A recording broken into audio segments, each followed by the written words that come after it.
Seineng ing kumja lising amaga jamapan marfunipan aduwaidagi hauna Kangpokpi district ki manung chana leiba Kangchupta forest land asidagi lawfam macha khara uzaraga imung manungi awat apa tangai fadaba kaya ama menba ngamnaba honarakpa haurakhi imung manungi leita lairaba oibana yum fawba saba ngamdaba makhai awa maichak khanglakpada natana mahaki punsi ayamba lawfam asida tangjaduna forest land asi yokhatuna ngasi fawba honarakli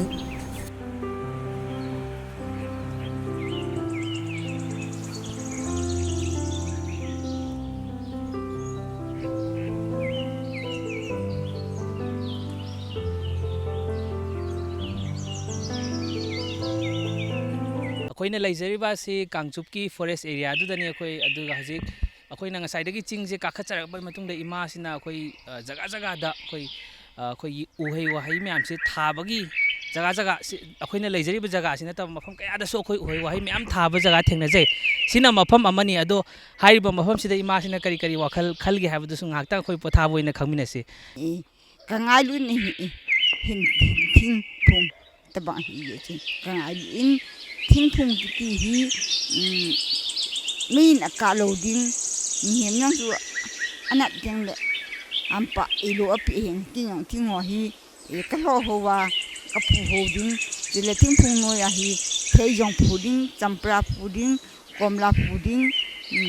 thei rang dang ho pa cha pu a hin num ta hin ding itu chate to katia ata hi gamle wu ho hi lese jong akiwam ning ka de po thing phung ho puding thei phung puding ma phung puding go phung puding ne ding pum ton jong kini kyo a hin anani the hi ye pum ton jong ka phut no min che teng champra jong ka phut no min ka phut nin ka lo ho bin che teng kol bu the yong ka phu ting ine hi ya ka wa ta hin kho ka man ki ma im se lo ki ya chu thing phung mo ka de be se ya ka ngai lu sa pa then asem de se ne ki hi kai na akiwa hom ki am sang ka ta ka lo ho hi ni te an tun ka ho pa ni mo e pu pe win e sal hu bin bol hi mi ti yong de a bol te ken ka kai ya klo ho hin ama ho yang ti tabang tu na phu ma phu sang tho ho win hin ho te hin ko mu te ka ti ha bise angang amaga mak na pangkak ama pi da i angang se koina chauna na ba yoklakpada na ba yekpa adagi ahin tumba ba mayam ama se akoina angang ama yokhalakpada changi ba thodang dumak pambi uhei wahei singre sida mahakna aduki matik sinajai haibadu phungdok pirai aduga uhei pambi uhei wahei danatana pambi mayam ama mahakna thamoi sengna nungsijai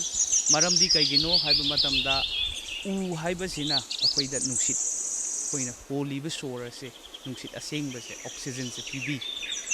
hairiba oxygen asi yaudrgadi akoi miyoiba khoisu hingba ngamoy aduna ngasi lamai mai chaklakpa matamdasu magi mathawai je magi punsi je bak haperaga mai je kannana ba hotna jajai hai ngasi phawbada wagi maraksida phawma mai chakhangi de hai aduga hairiba forest area se napi singli yam bana maram oiraga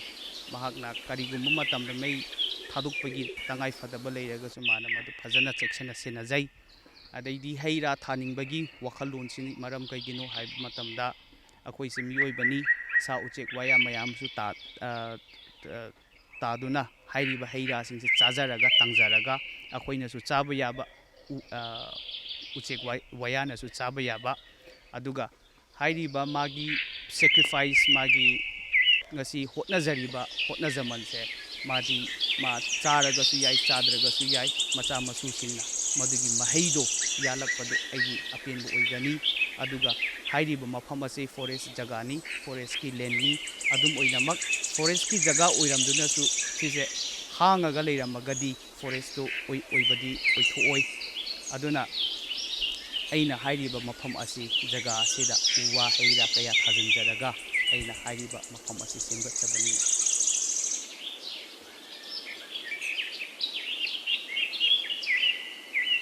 मियोइबना हिंगबदा तंगाई फद्रबा इसिंग नुंसित थोगलकफम उवा कया अमा योखतबगी तंगाई फद्रबा उबु ओइरो लेबाक लेहाउ चेनबा सेमगत पीबदा नतना महाकी थवाई खुबाकदा हापलगा हाइरिबा forest land की लौपरी तरेटलोम चही 30 हेना सेमगत पीबदा नतना सेनाजरक्तुना ngasiदी lamdam asida tamjuningai oiba misakama oire si hob think no huna ayang janga ka tu hon ho ngamnyau thabi hitbe khabi na pe bana hilbang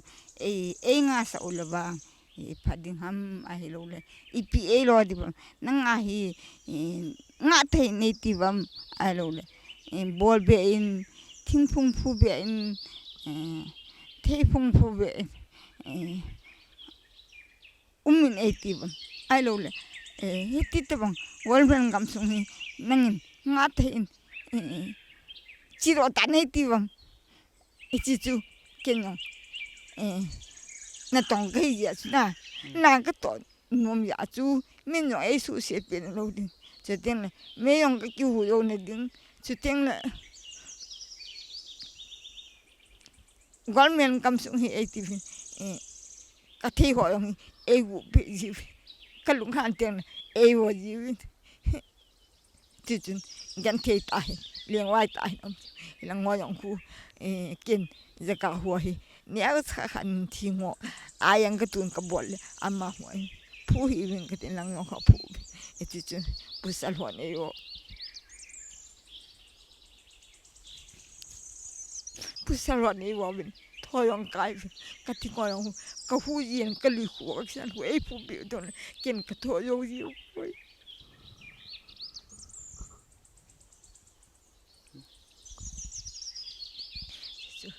wal mena ke de se hello ngai la hin etiam ai lo le langum na the hi po etiam hi chu he pi han lang ai lo the ham ti pai ken ka de Sakada haizaning badi hairiba jaga mafam asi forest ki jaga ni maram aduna mangonda usithu oidabagi sarkar gi jaga ni sarkar gi lam ni government ki forest land ni haiduna mana thajariba hei pambi oiragasu amu oiragasu moigi mi taminariba mayam sina adum changduna hei singju hektuk piraga chathok piraga mafam marang khanghandaba mana hairure mawa lobide mawa tabide mana haijaning ise sarkar da hairiba mafam ase forest ki jaga ni maram aduna mana chahi sok kuina chahi 30 ga humdoi rom se changna mana hotna jara iba ase sarkar na kari mangonda pautak pibining bano nang leikho haibra pambi singse makhan suna thajan kho haibra natraga hairiba jaga macha khatang do oiraga su mana hoji nga aga senlaga thambiba mafam jaga se khatang do oiraga su sarkarna mangonda thangai sengna khutsinna biba ama tawbiba yaragadi tawbiyo natragasu nang leiranu nang chathokro nang madu mafamna nang leiba yade haragasu ai karisu khalloi ai kaisu nungaitaba nungnangba kemta pokcharoi lisang sitna lamei chakpa matamda masa mei chak tau khei masa se mei mainungda changkhei masa se sidau khei hotnari iba asi sakarna kari khanbiri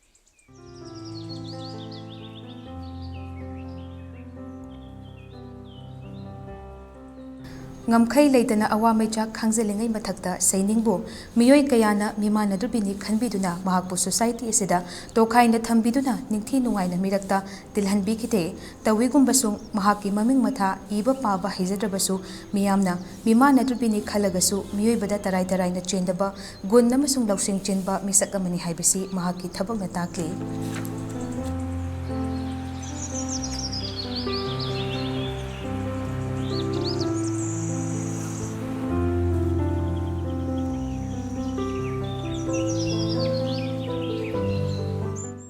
Chahi khudingi June 5 ta World Environment Day haiduna mayam celebrate tawnari masida state amadi central government na senthang kaya kaithaduna celebrate tawnabasida sizinari tawbadabu masigi impact kaya mo yamna leiribano haibadudi akoi hangba yaba wafam amadi oiri Kangchupki ngasi ma akoi na leizariba forest area sida ima sina